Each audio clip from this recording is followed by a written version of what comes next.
আচ্ছা, record on করি।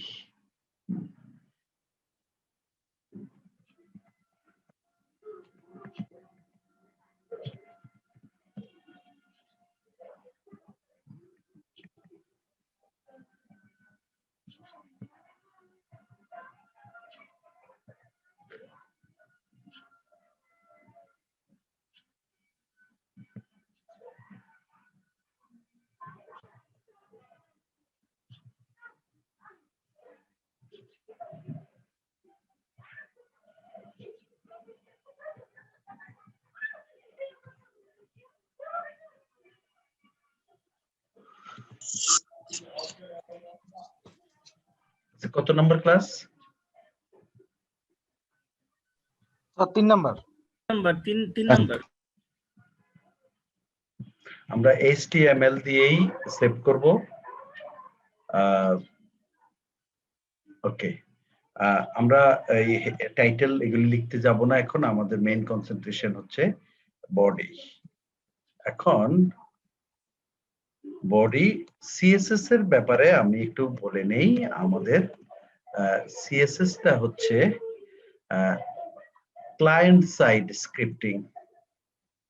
তো ক্লায়েন্ট সাইড স্ক্রিপ্টিংটা কেন বলা হয়? ক্লায়েন্ট সাইড স্ক্রিপ্টিং বলা হয় যে আমি যদি আমার HTML ফাইলে কোনো সিএসএস স্ক্রিপ্ট লিখি, তাহলে সেই সিএসএস স্ক্রিপ্টটা আমার মেশিনে, ইউজারের মেশিনে রান হবে। ইউজারের মেশিনে রান হওয়ার জন্য আমাদের যে ইঞ্জিন থাকা দরকার, সেই ইঞ্জিন প্রত্যেকটা ব্রাউজারের মধ্যে আছে। তো আমি যেখানে স্ক্রিপ্ট লিখবো জাভাস্ক্রিপ্ট, সেই জায়গায় স্ক্রিপ্ট লিখে বন্ধ করে দিতে হয়। হ্যাঁ, তো আরো কিছু লিখতে হয়, আমি আরো কিছু লিখবো না এখন আপাতত। আমি ছোট্ট একটা স্ক্রিপ্ট লিখবো।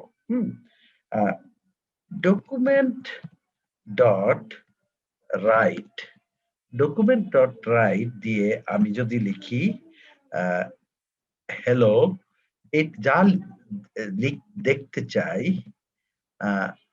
সেটা আমি এইভাবে রেখে দেব, একটা সেমিকোলন দেব। এখন যদি আমি এই ফাইলটা সেভ করি, সেভ অ্যাজ অলরেডি করে ফেলছি মনে হয়, তাহলে সেভ করি এবং এই ফাইলটা যদি রান করি, তাহলে এই ফাইলটা আমার মেশিনে আসলে আমার ব্রাউজার এই অংশটাকে রান করবে, তার ব্রাউজারের ইঞ্জিন দিয়ে, জাভাস্ক্রিপ্ট ইঞ্জিন দিয়ে রান করবে এবং সে আমার স্ক্রিনে দেখাবে হ্যালো। তো হ্যালোটাকে যদি আমি আমার মতো করে যা লিখতে চাই, দেখতে চাই, তাহলে আমি এটাকে ফরম্যাট করতে পারি। এই ফরম্যাট আমি HTML এর যত ট্যাগ আছে সব ট্যাগের মধ্যে ইউজ করতে পারি। ঠিক আছে, মনে করি আমি বোল্ড ট্যাগ ইউজ করলাম এবং স্ল্যাশ বোল্ড ট্যাগ দিয়ে বন্ধ করলাম। তাহলে জাভাস্ক্রিপ্টের জন্য এই অংশটুকু পুরোটুকুই টেক্সট, সে বোল্ড ট্যাগ বোঝে না, সে এই অংশটুকু পুরোটুকুই টেক্সট। কিন্তু যখন সে এটা স্ক্রিনে লিখবে, লিখতে গিয়ে আবার HTML হিসেবে দেখবে, তখন সে দেখে এখানে মনে করবে বোল্ড এবং সে বোল্ড করে ফেলবে, এটা আর দেখাবে না, এই বোল্ডটা দেখে দেখাবে না। আমি এটাকে সেভ করে ফাইলটাকে রান করি। ফাইলটাকে যদি রান করতে যাই, তাহলে ওয়েব ট্যাগ আর জাভাস্ক্রিপ্ট ফোল্ডারে আজকের ক্লাস হচ্ছে এইটা। হ্যাঁ, তাইলে আমি এটাকে রান করি এন্টার দিয়ে। তাহলে ওই যে হ্যালো দেখতে পাচ্ছেন আপনারা, হ্যালোটা বোল্ড আকারে আসছে। কিন্তু আমি যদি দেখেন, তাইলে ঘটনাটা কি ঘটলো? ঘটনাটা ঘটলো যে সে আসলে এই জাভাস্ক্রিপ্ট এই বোল্ড এই ট্যাগটাকে বুঝে না, সে এই পুরোটুকুই আমাকে স্ক্রিনে দিয়ে দিছে। দিয়ে দেওয়ার পর আমার HTML ব্রাউজার দেখলো এখানে তো বোল্ড ট্যাগ আছে, সেই অনুযায়ী সে বোল্ড ট্যাগ করছে। তার মানে আমরা যখন জাভাস্ক্রিপ্ট দিয়ে কোনো কিছু প্রডিউস করব, স্ক্রিনে দেখব, সেখানে আমাদের পছন্দ মতো HTML নলেজটাকে ইমপ্লিমেন্ট করব। ইমপ্লিমেন্ট করে আমি লেখাটাকে ফরম্যাট করব। যেমন ধরেন আমি যদি এখানে ফন্ট ট্যাগ দিয়ে দেই, font equal to font size equal to size equal to 15। আমি যদি এটা দিয়ে রাখি আর এই ফন্ট ট্যাগটাকে ইমিডিয়েটলি বন্ধ করি, তাহলে সে এই পুরোটুকুকে টেক্সট মনে করবে। টেক্সট মনে করে আমার স্ক্রিনে দিবে, HTML পেজের মধ্যে দিবে, দেওয়ার পর HTML এর ট্যাগের রুল অনুযায়ী সে এটাকে বড় ছোট করবে। তো একটু দেখি, সেভ করি। ঠিক আছে, তার মানে আমরা কি শিখলাম এখানে, কেউ একজন বলেন তো?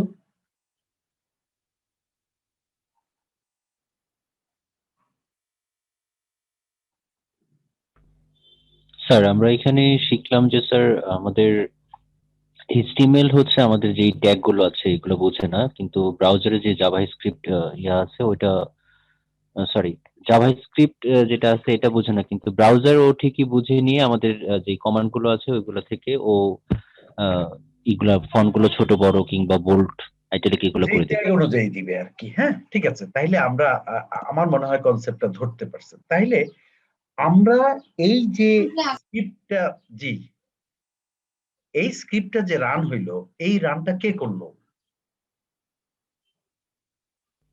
Sir browser. ব্রাউজার করেছে।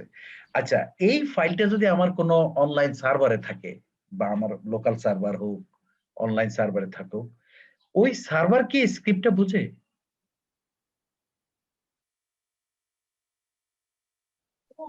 তো এটা মনে হয় শুধু সার্ভারের মধ্যে ব্রাউজারই বুঝে স্যার। সার্ভার কিছুই বুঝে না। সার্ভার করবে কি, এই পুরো টেক্সটটা আমাকে দিয়ে দিবে এইখানে ইউজারের কাছে। দেখেন আমরা যদি এখানে স্ক্রিপ্টে কি একটু পেজ ইজ রিসোর্স দেখি, সোর্স দেখি, তাহলে দেখবো যে এই যে জাভাস্ক্রিপ্ট ট্যাগ পুরোটাই আসছে। মানে ব্রাউজার কিচ্ছু বুঝে না, ব্রাউজার সরাসরি ইউজারের কাছে দিয়ে, সরি, সার্ভার কিচ্ছু বুঝে না। সার্ভার এই লেখাটাকে পুরোপুরি ইউজারের কাছে দিয়ে দেয়। ইউজারের এই এই যে স্ক্রিপ্ট ইঞ্জিন ব্রাউজারের সাথে আছে, সে এটাকে ট্রান্সলেট করে, এক্সিকিউট করে। তাহলে আমরা এখান থেকে আরেকটা লেসন পাইলাম। এখান থেকে আরেকটা লেসন পাইলাম হচ্ছে যে, আমরা যদি জাভাস্ক্রিপ্টে কিছু লিখি, জাভাস্ক্রিপ্ট সার্ভারে রান হয় না। সার্ভার করে কি, জাভাস্ক্রিপ্ট সহকারে পেজটাকে দিয়ে দেয়, লেখাগুলিকে দিয়ে দেয়। দিয়ে দিলে ব্রাউজার এটাকে ট্রান্সলেট করে, এটাকে রান করে। আর আমরা এটা দেখতে পাই। তার মানে হচ্ছে যে আমার পেজের মধ্যে যদি কোনো জাভাস্ক্রিপ্ট থাকে আমার ডকুমেন্টের মধ্যে, তাহলে এটা ইউজার, আমি একজন ক্রিয়েটর, আমি পেজটা তৈরি করেছি, কিন্তু আমার এই পেজটা যারা যারা ব্যবহার করবে তারা সবাই আমার জাভাস্ক্রিপ্ট কমান্ডগুলি দেখতে পাবে। ক্লিয়ার?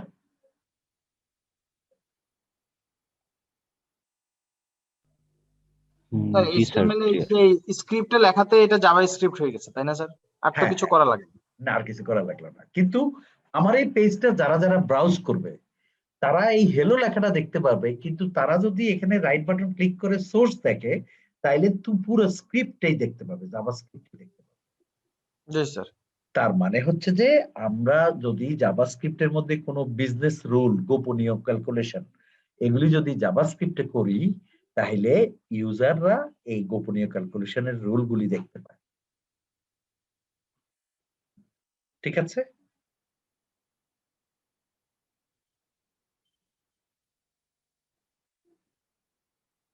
সিকিউর না জাভাস্ক্রিপ্ট। ঠিক আছে, ওকে, চলেন আমরা এই শুধু একটা ছোট্ট কমান্ড প্র্যাকটিস করেছি, আমরা আরো কিছু কমান্ড প্র্যাকটিস ক্যালকুলেশন করি। মনে করি এখানে late var equal to x equal to 10, আমি সেমিকোলন দিলাম, সেমিকোলন দিতে হয়। হ্যাঁ, তারপরে var y equal to 20, semicolon, var z equal to x plus y, হ্যাঁ, সেমিকোলন। তারপরে আমি লিখলাম ডকুমেন্ট ডট রাইট, তারপরে লিখলাম যে ইউর ইনভার্টেড কমার মধ্যে লিখলাম y ও your result is equal to, তারপরে ওই যে জেড, ইনভার্টেড কমা শেষ করলাম, কমা প্লাস জেড, আমি ভুলে গেছি প্লাস না কমা, সেমিকোলন। এখন কি হবে আপনাদের সেন্সে কি বলে রেজাল্ট কি দেখাবে 30 দেখা গেছে আমি এখানে একটা পি প্যারাট্যাগ দিলে আর এখানে যদি প্লাস প্যারাট্যাগটা প্লাস দিতে হচ্ছে কারণ জেড হচ্ছে ভেরিয়েবল আর যেগুলি ফিক্সড সেগুলি কনস্ট্যান্ট তাহলে প্লাস এই প্যারাট্যাগটা শেষ করি ঠিক আছে ইনভার্টেড কমা ক্লোজ করি এই লেখার স্টাইলটা কি বুঝতে পারছো সবাই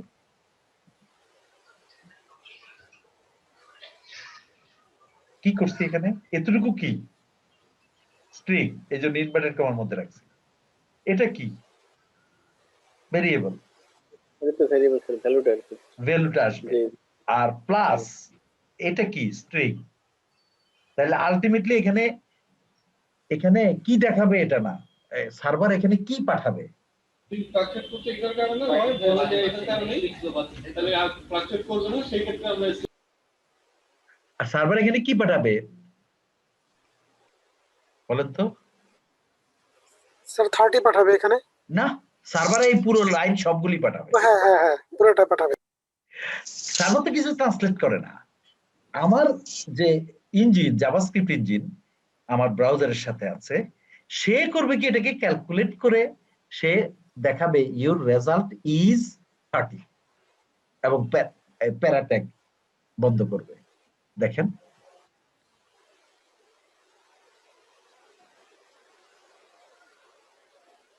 ক্লিয়ার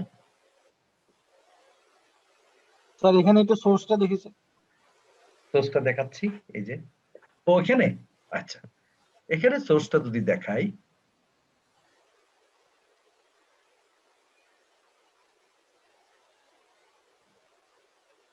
দেখতে পাচ্ছেন এখানে তো স্যার সব দেখাই দিছে হ্যাঁ ব্রাউজার সব নিয়ে আসছে পাঠিয়ে দিছে এই এই স্ক্রিপ্টটাকে জাভাস্ক্রিপ্ট ইঞ্জিন করছে কি ক্লাস এক্সিকিউট করছে করে আমাকে দেখাচ্ছে এটা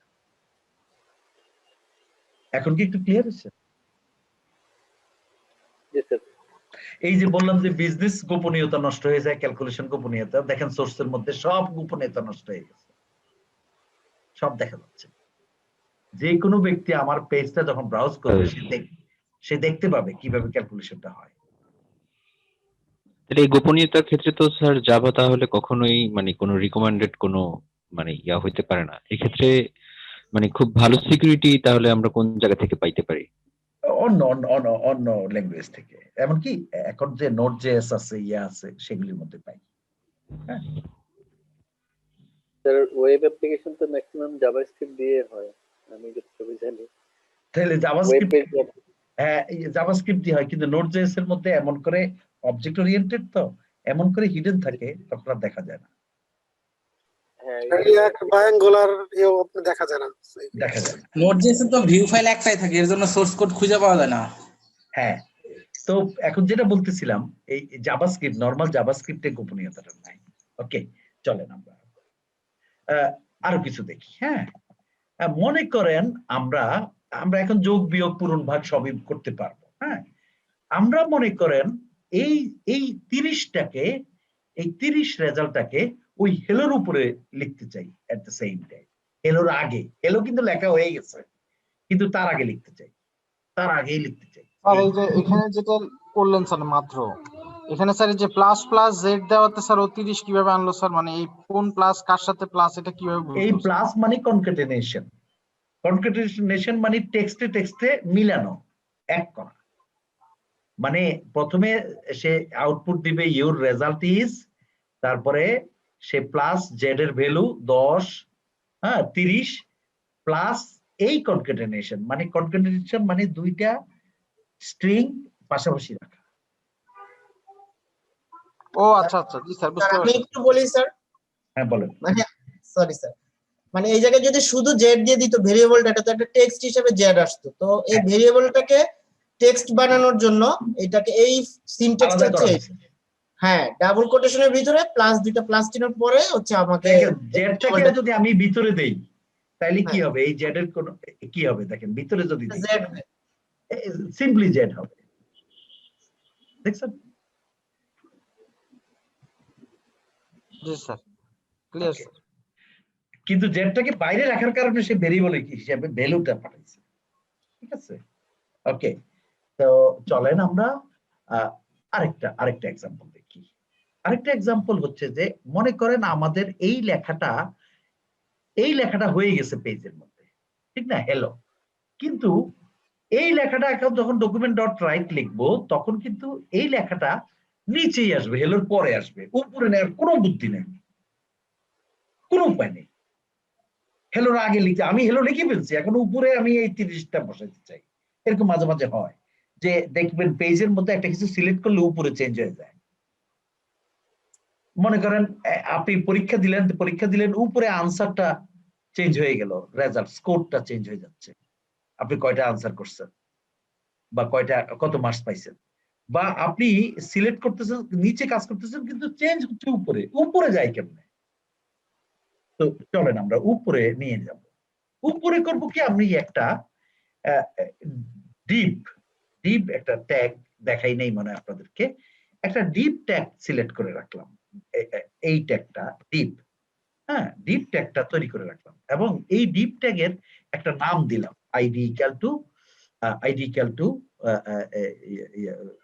টু এক্স বা আইডি ইকুয়াল টু মনে করেন টিটি, হ্যাঁ, নাম দিলাম, একটা নাম দিলাম টিটি নাম দিলাম এই জন্য মিনিংফুল নাম দিলাম না, যাতে আপনারা বুঝতে পারেন যে কোনো নাম দেওয়া যাবে।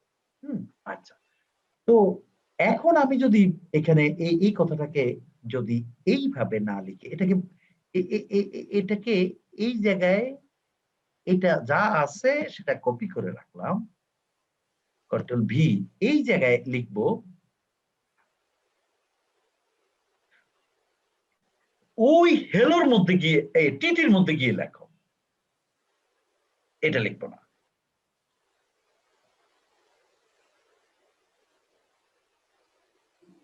তো কমান্ডটা হচ্ছে, দেখেন আমি কমান্ডটা ভুলে গেছি, কমান্ডটার মোটামুটি আদল হচ্ছে ইনার এইচটিএমএল। তো ইনার এইচটিএমএল কিভাবে, document dot inner HTML document dot inner HTML by ID, ভুলে গেছি আমি। তো এগুলি মনে রাখা সম্ভব না, আপনার জন্য জাস্ট একটা খোঁচা। হ্যাঁ, কি খোঁচা দিবেন,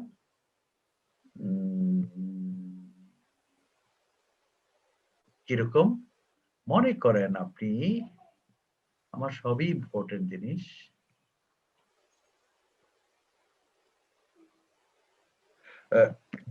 inner HTML JavaScript, inner HTML JavaScript দিলেন।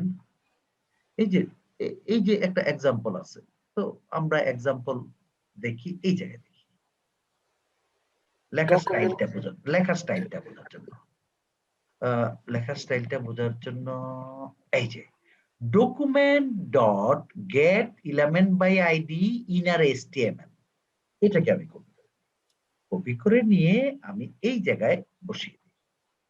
তাইলে এখানে এটার ব্যাখ্যা একটু বলি, মানে বলা হচ্ছে এই লাইনে যে আমি এটা হিজিবিজি দেখাচ্ছে, আচ্ছা, তো বলা হচ্ছে এই জায়গায় যে document dot get element by ID, মানে একটা এলিমেন্টটাকে খুঁজো ডকুমেন্টের ভিতরে যেটার আইডি হচ্ছে P1, আর আমাদের আইডি কত, ওই এলিমেন্টের আইডি কত, জি স্যার, টিটি, তাইলে আমরা বলবো টিটি। তো আমরা এখন বলতেছি যে এই ডকুমেন্টের মধ্যে একটা আইডি আছে, একটা এলিমেন্ট আছে, এটাকে বলে ডম, ডকুমেন্ট অবজেক্ট মডেল, ডম, একটা ডম আছে, এই যার আইডি হচ্ছে টিটি, তার ভিতরে ডট ইনার HTML, তার ভিতরে এই কথাটা লেখো, ঠিক আছে। এখন এই লাইনটা তো বন্ধ করিনি এখন আমি, হ্যাঁ, এই লাইনও কাজ করবে, এই লাইনও কাজ করবে, দেখি তো ওই টিটির ভিতরে আসে কিনা। হ্যাঁ, কন্ট্রোল এস, এটাকে আমি একটু একটু রান করি,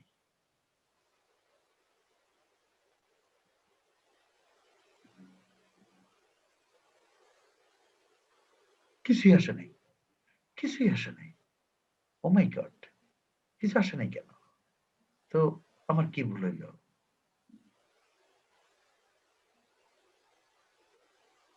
এটা স্ক্রিপ্টের ভিতরে লিখেছি, এটা তো স্ক্রিপ্টের ভিতরে না, এটা বডির ভিতরে, এটা তো স্ক্রিপ্ট না, এটা বডির ভিতরে।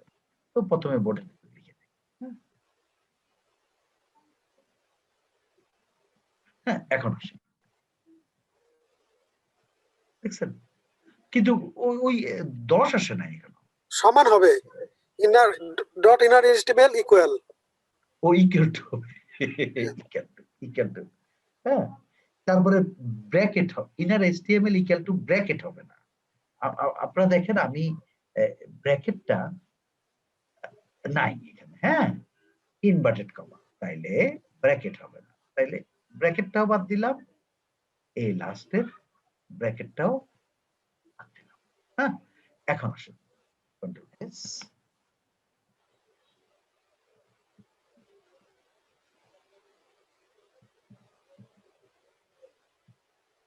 দেখছেন উপরে চলে আসছে। তাইলে এটা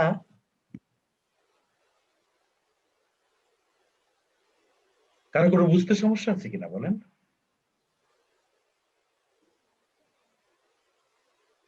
স্যার ডিআইভি এই ট্যাগটা কি জন্য ব্যবহার করি একটু আবার? কোনটা কোনটা? এই যে বডির নিচে স্যার ডিআইভি। একটা DIV ডিভিশন তৈরি করে রাখলাম, এই ডিভিশনের একটা ডিভিশন মানে একটা এরিয়া তৈরি করে রাখলাম। এই এরিয়ার নাম হচ্ছে, আমি যেহেতু সিএসএস বাদ দিয়ে আসছি এই জন্য আপনাদের একটু প্রবলেম হইতে পারে, হচ্ছে। তো সিএসএস হইলে ডিভিশন তখন দেখানো হইতো আর কি। তো আমি ওই ডিভিশন তৈরি করে আসছি একটা অংশ, আমি বলতেছি ওই ডিভিশনকে কল করছি, কল করে বলতেছি ওর ভিতরে এই জিনিসটা লিখে দাও। স্যার ডিভিশনের যে ট্যাগটা আমরা এখানে ক্লোজ করলাম এই টিটির পরে, স্যার এই ক্লোজিংটা কি ওই লাস্টে এসে করা যায় স্ক্রিপ্টের আগে? না না না, তাইলে পুরোটাই ডিভিশনের আন্ডারে হয়ে যাবে। আচ্ছা, ওকে স্যার। ঠিক আছে, তাইলে আমরা এখন পারলাম কি, আমাদের লেসনটা কি পেলেন আপনারা? আপনারা লেসনটা পেলেন যে জাভাস্ক্রিপ্টের মাধ্যমে পেজের যে কোনো জায়গায় উপরে নিচে যে কোনো জায়গায় লিখে ফেলা যায় কিছু, আমাদের ইচ্ছা অনুযায়ী কিছু লিখে ফেলা যায়। শুধু শর্ত হচ্ছে ওই জায়গাটুকু আইডি দিয়ে আইডেন্টিফাই করে দিতে হবে, ডিপ ট্যাগ দিয়ে আইডেন্টিফাই করে দিয়ে সেই আইডি দিয়ে কল করে লিখতে হবে। এবার আসেন আমি এবার আরেকটা জিনিস করি, আমি যোগ বিয়োগ করলাম, একটা নির্দিষ্ট জায়গায় লিখলাম। এবার আসেন আমি আরেকটা জিনিস, আমি ফান্ডামেন্টাল কিছু পাচ্ছি, আমি একটু বেশি ভিতরে যাব। হ্যাঁ, মনে করেন আমি একটা স্ক্রিপ্ট লিখলাম, এই স্ক্রিপ্টটা সব সময় রান হবে না, মাঝে মাঝে রান হবে। যখন এই স্ক্রিপ্টের মনে করেন এই স্ক্রিপ্টের ভিতরে আমি কিছু প্রডিউস করলাম, স্ক্রিপ্টটা হচ্ছে, মনে করেন এই স্ক্রিপ্টের মধ্যে আমি দিলাম হচ্ছে var a equal to 2, হ্যাঁ, আর var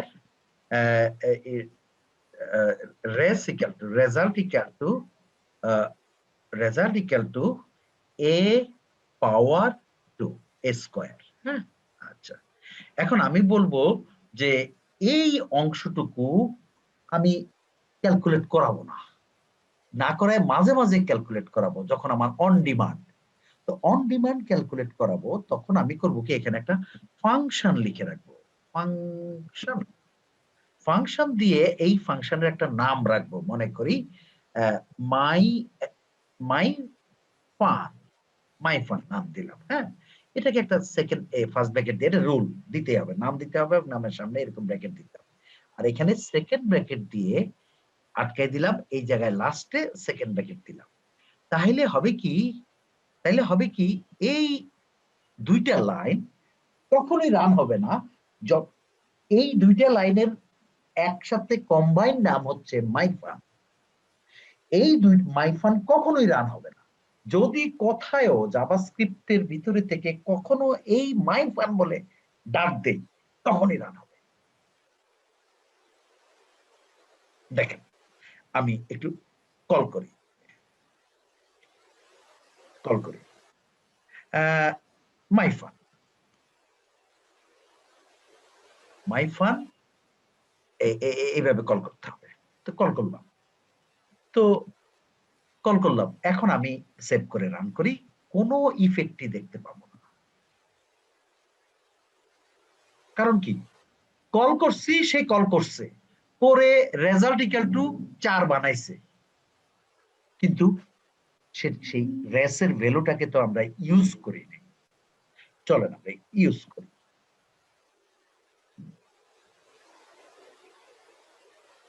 আমি কোনো ডিভিশন ইউজ করব না। ডকুমেন্ট ডট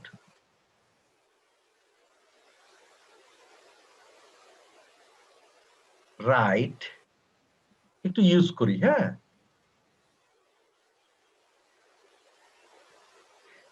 এর আগে একটা প্যারাট ইয়োর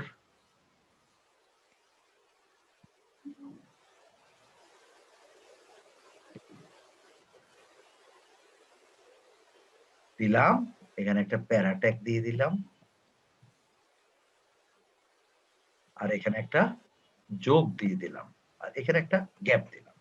তারপরে এই এখন কি, ফাংশনের ভিতরে একটা কাজ করতে বলা হয়েছে যে আমাকে রেজ দেখাও। করবে না? হ্যাঁ, এ না রেজাল্টটা প্রিন্ট করবেন না? ও আচ্ছা, রেস, তারপরে প্লাস দিয়ে ইনভার্টেড কমা দিয়ে একটু গ্যাপ দিয়ে আমি ডট দিই, ডট দিয়ে তারপরে প্যারাটা সিলেক্ট বন্ধ করি। তাহলে এটাকে ইনভার্টেড কমা দিতে হবে, দেখুন এটা আলাদা স্ট্রিং। হ্যাঁ, এখন বলেন তো এই ইউর ফাংশন ভ্যালু ইজ 4, এটা কোথায় প্রিন্ট হবে? মাই ফাংশন এটা স্যার হ্যাঁ ইয়ার পরে লাস্ট হ্যাঁ, ইউর রেজাল্ট ইজ 30 এর পরে লাইনে প্রিন্ট পরে হবে। প্রিন্ট হবে, এক্স্যাক্টলি। দেখেন,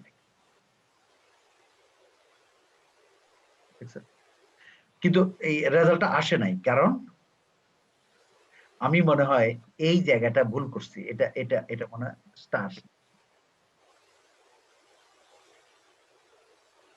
দেখছেন? এখন আপনাদেরকে প্রশ্ন করি, এই রেজাল্টটা যদি অন্য এক জায়গায় নিয়ে যেতে চান তাহলে কি করতে হবে? ওই যে আর একটা ডিপ বানাতে হবে এরকম। একটা ডিপ বানায় রাখতে হবে এক জায়গায়, সেই জায়গায় এখানে কমান্ড দিতে হবে document dot get element by ID. হ্যাঁ, ওই আইডিটা, ওটার আইডিটা বলতে হবে ইনার এসটিএমএল বলে এই কথাটা নরমালি লিখে দিতে হবে। ক্লিয়ার? আচ্ছা, এবার আসেন, আমি একটা ফাংশন তৈরি করব, যেই ফাংশনটার নাম হচ্ছে মাই ফান 2। হ্যাঁ, আচ্ছা, এখানে আমি এই কথাটা রাখবো না, সেভ বন্ধ করে রাখতেছি। হ্যাঁ, এই কথাটা রাখবো না, আমি এখানে বলবো রিটার্ন রেসটাকে রিটার্ন করো। তাহলে কেউ যদি এই ফাংশনটাকে কল করে, ফাংশন 2টাকে কল করে, তাহলে সে কি পাবে? রেজাল্ট ভ্যালু পাবে, ঠিক না? সে ভ্যালুটা পাবে, রেজাল্ট। তো দেখেন আমি কল করি মাই ফান 2 ব্র্যাকেট ক্লোজ, আর সে যেহেতু একটা ভ্যালু পাবে, রিটার্ন পাবে, এই জন্য আমি এটাকে var p equal to দিয়ে দেই। এখন আমি যদি প্রিন্ট করি, তাহলে এখানে পিটাকে প্রিন্ট করতে পারি।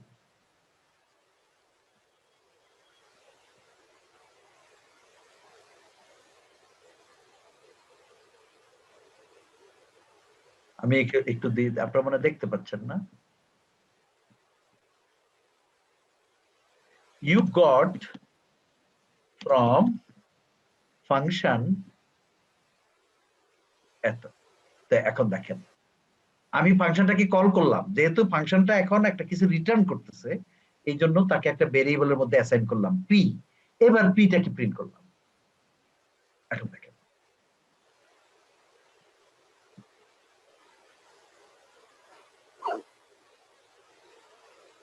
তাহলে পার্থক্য কি? ফাংশন 1 এবং ফাংশন 2 এর মধ্যে পার্থক্য কি? ফাংশন 1 মানে কোনো রিটার্ন নাই, কিন্তু ওর ফাংশন ভিতরেই কাজ করবে। হ্যাঁ ফাংশন 2 ভ্যালু রিটার্ন করতেছে। হ্যাঁ, ঠিক আছে। এবার আসেন আরেক ধরনের ফাংশন তৈরি করি।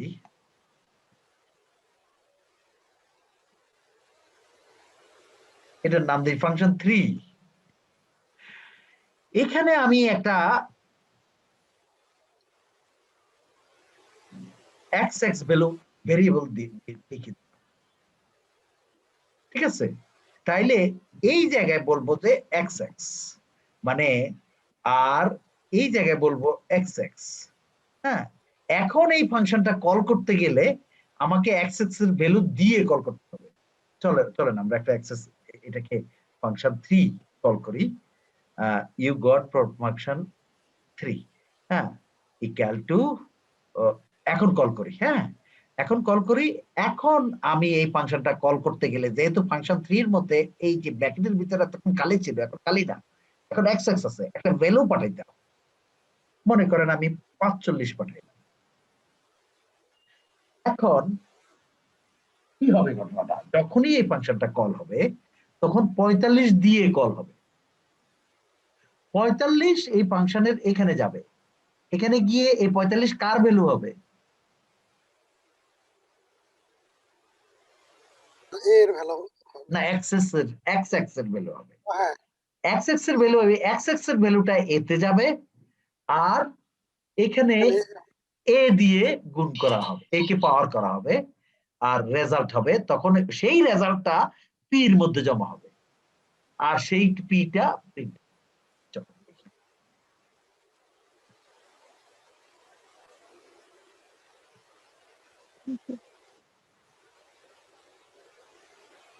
ঠিক আছে? তাহলে আমরা এখানে কি শিখলাম?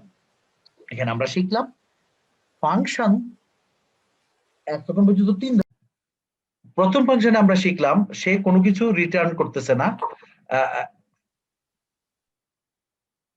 এরপরে ফাংশনটাকে আমরা কনভার্ট করে লিখছি, এই ফাংশনে বসেই সে একটা জায়গায় লিখতেছে। ফাংশন 2 তে আমরা শিখলাম যে একটা রিটার্ন আছে, তাকে ধরতে হইলে একটা ভেরিয়েবলের মধ্যে অ্যাসাইন করে ধরতে হয়। তৃতীয় জায়গায় শিখলাম যে আমরা একটা প্যারামিটার আছে, এটাকে বলে ফাংশন প্যারামিটার। ফাংশন প্যারামিটার যখন থাকে, ফাংশনটাকে কল করার সময় প্যারামিটার ভ্যালু দিয়ে কল করতে হয়। এটা সবচেয়ে সুবিধা। ওকে, ফাংশন 2 যেটা, ফাংশন 2 স্যার ওই যে ডকুমেন্ট ডট রাইটে এখানে ফাংশন 2 ইকুয়াল টু হবে না স্যার? ডকুমেন্ট ডট রাইট, ও আচ্ছা, ফ্রম ফাংশন 2, আচ্ছা ঠিক আছে, দেন এটা তো টেক্সট, আমি যেভাবে বুঝি সেভাবে ওকে রাখি। স্যার। ওকে, তাহলে আমরা জাভাস্ক্রিপ্টের ফাংশনও দেখে ফেলছি। হ্যাঁ, এইভাবে আরো জটিল জটিল ফাংশন হইতে পারে। আচ্ছা, তো আমরা এই ক্লাসটা এই ক্লাসের নিচে আরেকটু আছে, হ্যাঁ, আরেকটা অংশ করি। মনে করেন আমি একটা ফাংশন লিখবো, যেই ফাংশনটা আমার ইউজারের অ্যাক্টিভিটি অনুযায়ী কল হবে। ইউজারের অ্যাক্টিভিটি অনুযায়ী কল হবে। ধরেন ফাংশনটা একটু লিখি। ফাংশন মাই না, আমি লিখি হচ্ছে ক্যালকুলেট,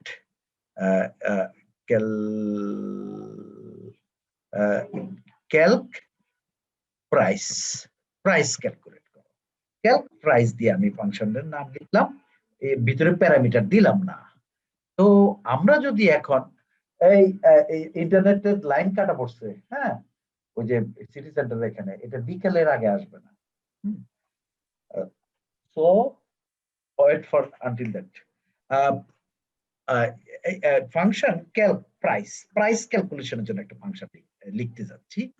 তো আমরা এখন এখানে ক্যালকুলেট করব quantity price equal to dot price equal to dot price equal two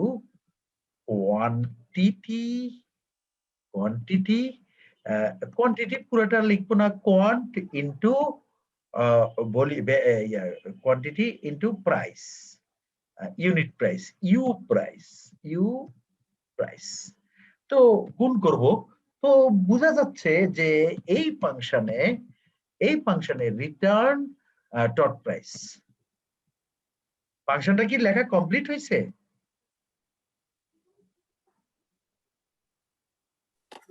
না স্যার। কারণ কোয়ান্ট ভ্যালু নাই আর হচ্ছে ইউ প্রাইস নাই, ইউনিট প্রাইস নাই। তো ইউনিট প্রাইস নাই, এই দুইটা প্রাইস কোত্থেকে আসবে? এই দুইটা প্রাইস তো আসতে হবে। তাইলে একটা কাজ করি আমরা একটা কাজ করি, এই দুইটা প্রাইস আমরা প্যারামিটার আকারেও আনতে পারি, অথবা এই দুইটা প্রাইস এই ফাংশনের ভিতরে বসে কালেক্ট করতে পারি। তো কালেক্ট করব, কোথায় কালেক্ট করব? সেই জায়গাগুলি তো নাই আমার। চলেন সেই জায়গাগুলিকে একটু বানাই, বডির মধ্যে বানাই সেই জায়গাগুলি। হ্যাঁ, আচ্ছা, তাহলে আমি কোনো ফর্ম বানাবো না, আমি কিছু ইনপুট বক্স দিব। হ্যাঁ, প্যারা input type equal to text, name equal to, এই যে নেম দরকার পড়ছে এখন, name equal to quant R id equal to quant। হ্যাঁ, আইডিও দিই। হ্যাঁ, এই ইনপুট বক্সের id equal to quant বাস। আচ্ছা, এখানে আরেকটা দেই, এখানে আরেকটা দেই, এখানে আরেকটা দেই। ওকে, এখানে দ্বিতীয়টার নাম রাখবো আমি U price, quantity U price, সব একই নামে লিখবো, তাইলে আমাদের সুবিধা। ID equal to U price, তারপরে আমি লিখবো কোয়ান্টিটির ID equal to dot price, dot PRICE price, আর আইডি ইকুয়াল টু ডট প্রাইসে রাখবো। হ্যাঁ, ডট প্রাইস। তারপরে এইখানে টাইপ হচ্ছে submit button, submit button, BUTTON button. Name equal to লাগবে না, আইডি লাগবে না, এখানে আমি আরো কিছু লিখবো পরে। হ্যাঁ, ওকে, ভ্যালু মনে হয় লাগবে, value value equal to calculate. পেজটার অবস্থা কি দাঁড়াইছে সেটা একটু দেখে নেই আমরা। হ্যাঁ, তো আমরা এখানে সেভ করেছি। ওই যে ভ্যালু ইকুয়াল টু ক্যালকুলেট যেটা দিলাম স্যার, ওটা যদি ইনপুট আকারে দেই তাহলে স্যার ওখানে আবার ইনপুট চাইবে না? না, তা তো চাই নাই। চাই নাই না, ইনপুট আকারে দেই, আমি দিছি ইনপুট টাইপ বাটন। ও বাটন, রাইট। তাহলে ভ্যালু ক্যালকুলেট, তাহলে কি আসছে এটা তো দেখতেই পাচ্ছেন আপনারা। এই টেক্সট বক্সের আগে লেখা উচিত ছিল প্রাইস, এখানে কোয়ান্টিটি, এগুলি একটু লেখা উচিত ছিল, এগুলি লিখে দিয়ে পরবর্তী কাজটা করে ফেলতেছি আমি। হ্যাঁ, তাইলে এখানে হচ্ছে কোয়ান্টিটি আর এখানে ইউনিট প্রাইস, আর এখানে লিখবো হচ্ছে টোটাল প্রাইস। এই এখন আমরা একটু পেজের আকৃতিটা একটু দেখি। ঠিক আছে, এখন কথা হলো যে এখানে আমরা চাচ্ছি এখানে যদি কোয়ান্টিটি 23, ইউনিট প্রাইস হচ্ছে 10 টাকা, এখানে 230 টাকা হয়ে যাক ক্যালকুলেট বাটনে ক্লিক করার সাথে। খেয়াল রাখবেন, এই ক্যালকুলেট বাটন কিন্তু সাবমিট বাটন না, এটা একটা বাটন। সাবমিট হতে হলে ফর্ম থাকতে হবে। আচ্ছা, তো এটা একটা বাটন, এটা নতুন আপনাদের জন্য। তো এখন এখানে ক্যালকুলেট দিলে এখানে হওয়া উচিত কত? 230। হ্যাঁ, এখন 230 হওয়াবো আমি এখন জাভাস্ক্রিপ্ট দিয়ে, ওই যে ফাংশনটা লিখে আসছি। তো ফাংশনের কাজ কি? ফাংশনের কাজ হচ্ছে এখানে কি ভ্যালু দেয়া হয়েছে দিছে ইউজার, সেগুলি এখানে কালেক্ট করা। ঠিক আছে, এখানে কি আপনি কালেক্ট করবেন? তো একটা ভেরিয়েবলের মধ্যে কালেক্ট করি আমি। হ্যাঁ, তো var quant ইকুয়াল টু কোয়ান্টিটির ভ্যালু কত, কোত্থেকে কালেক্ট করবে? কোয়ান্টের ভ্যালুটা তো ইনপুট স্ক্রিন থেকে কালেক্ট করব স্যার। এই ইনপুট স্ক্রিনের আইডি কি? ইনপুটের এই বক্সের আইডি কি? কোন কোয়ান্ট কোড। আমি এখন এই আইডি দিয়ে কল করব। কেমনে কল করব আপনারা জানেন? Document dot get element document dot gate element by id dot value equal to বাস, এটা ভ্যালু কত? তাইলে পরেরটা একই রকম। স্যার আইডিটা তো দিতে হবে এখানে। ও element by id এই জায়গায় দিতে হবে কোয়ান্ট ইনভার্টেড কমার ভিতরে। একই নাম রাখছি, কনফিউজড হবেন না, একই নাম রাখলে সুবিধা আছে।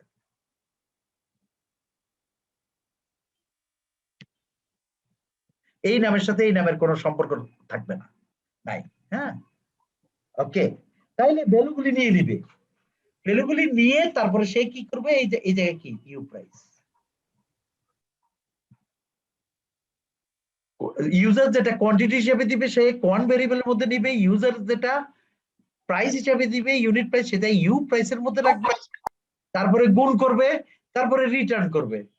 তো আমি যদি এটা রান করি রেজাল্ট আসবে?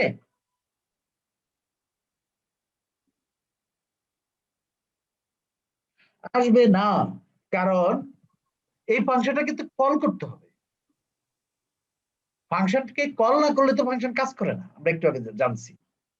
তো কল কোন জায়গায় করব? এই ক্যালকুলেট বাটনের ভিতরে আমি একটা লিখি অন ক্লিক।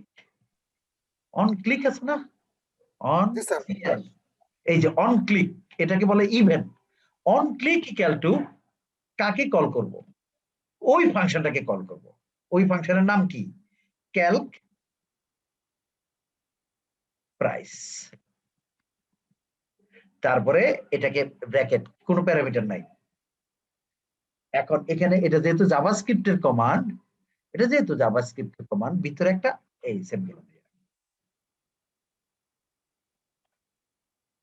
এখন আসেন, আমি যদি ক্যালকুলেট বাটনে ক্লিক করি তাহলে সে কি অন ক্লিক কাকে রান করবে? এই জাভাস্ক্রিপ্ট এই ফাংশনটাকে কল করবে। এই ফাংশনে যখন যাবে তখন এই ফাংশন করবে কি, এই জায়গা থেকে ইনপুট বক্স থেকে ভ্যালুগুলি নিয়ে নেবে, নিয়ে ক্যালকুলেট করবে, ক্যালকুলেট করে রিটার্ন করবে। আমি রিটার্ন কারে করব?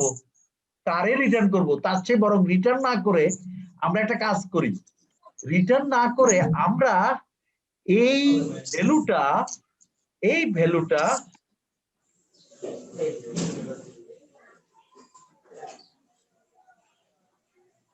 যেটা গুণ করলো সেটা এইভাবে লিখে দেই।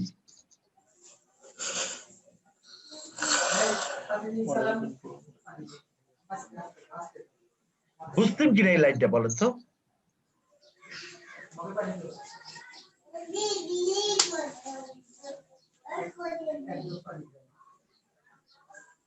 কোন উত্তর দেন, বুঝেন নেই অথবা বুঝছেন, একটা কিছু বলেন। জি স্যার বুঝতে পারছি। আচ্ছা, কেউ বুঝেন নাই তো? তার মানে যা ক্যালকুলেট করলো এই লাইনটা বুঝছেন? জি স্যার। আচ্ছা, যা ক্যালকুলেট করলো সে করলো কি, ওই ভ্যালুটাকে এই ডকুমেন্ট থেকে এই টপ প্রাইস নামক টেক্সট বক্সটাকে কল করলো, কল করে বলতেছে তার ভ্যালু হবে এই টপ প্রাইস। বুঝতে পারছি। এবার রান করি।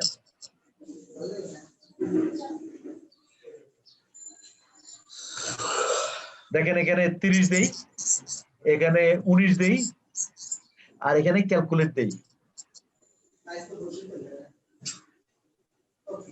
হইছে?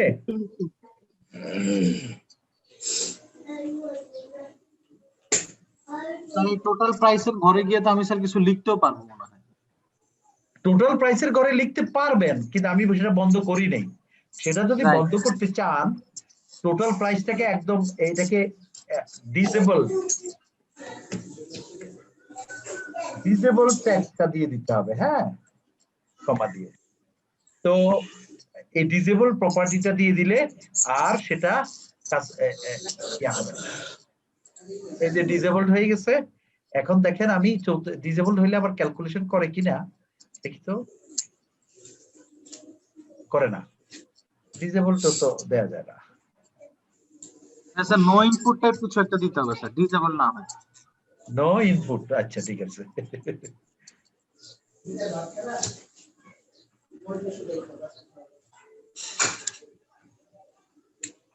ওকে, এতটুকু আপনারা দেখলেন। তাইলে আজকে আমরা কি শিখলাম?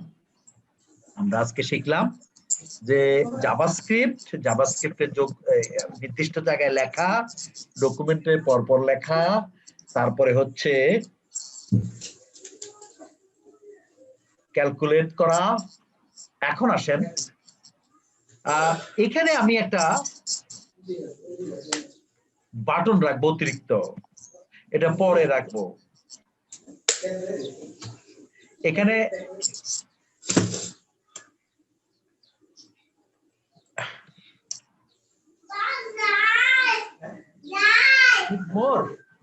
রাখি, অন ক্লিকে রাখি একটা ফাংশনের নাম,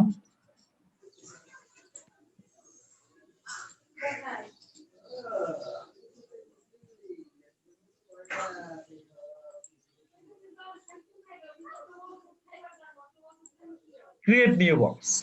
তাইলে এই ভাষাটা তো নাই, এটা যদি আমি এখন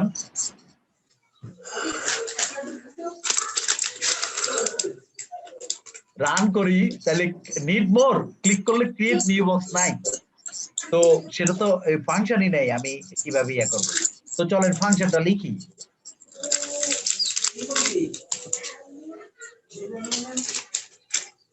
স্যার একটা সাউন্ড শুনতে পাচ্ছি, কেউ আনমিউট ভাই করে।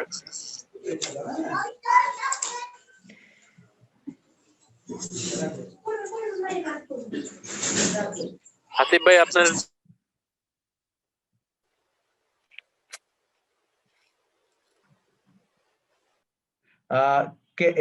এই ফাংশনের নাম ওখানে কি দিয়ে আসছি? Create new box.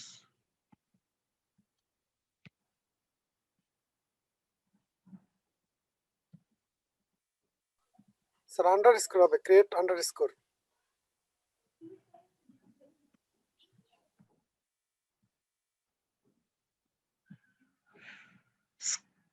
বডির এক জায়গায় আমি একটা ট্যাগ দিয়ে আসি, হ্যাঁ, ডিপ দিয়ে আসি, কারণ একটা কোন জায়গায় বক্সটা ক্রিয়েট করব সেটা তো আমার লাগবে।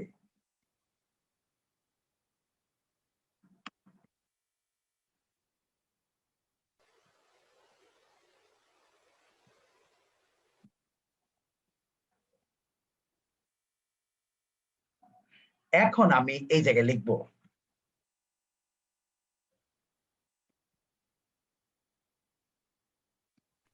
ক্রিয়েট নিউ বক্স, তো এটা একটা জাস্ট নাম, এটা তো যে কোনো কিছু হইতে পারে, তাই না? যে কোনো এক্স ওয়াই দেব। এর আগে না বলছি টিটি দিছি না? জি স্যার, জি স্যার।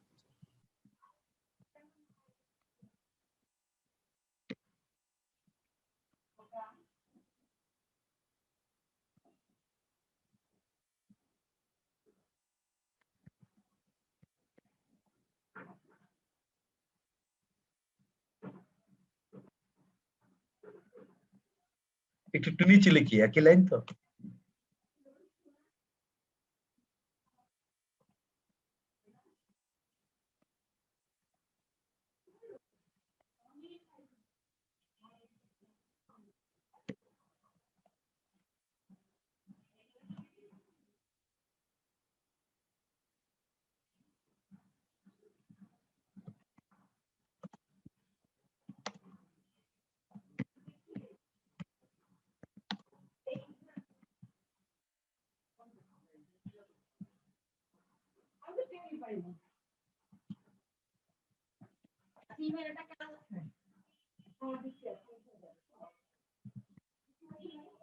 এই ইয়ে চলতেছে, রেকর্ডিং চলতেছে।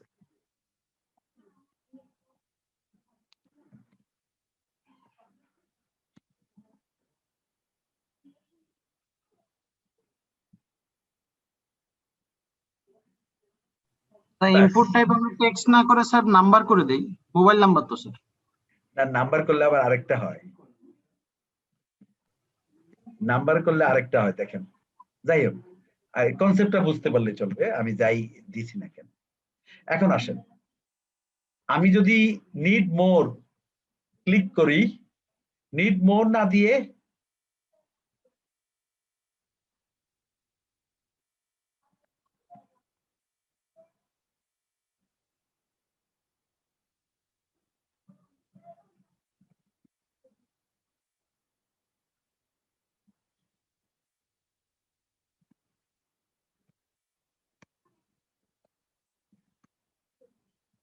মানে এর বোঝার জন্য লিখতেছি আর কি, হ্যাঁ।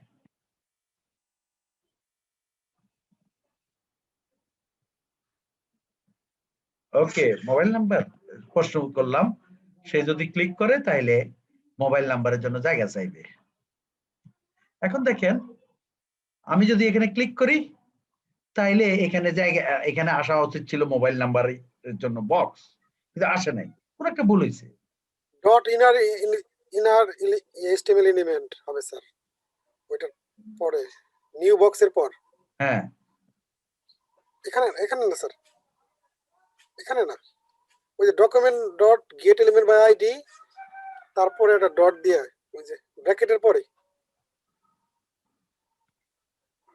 হ্যাঁ, এটা এটা এটা।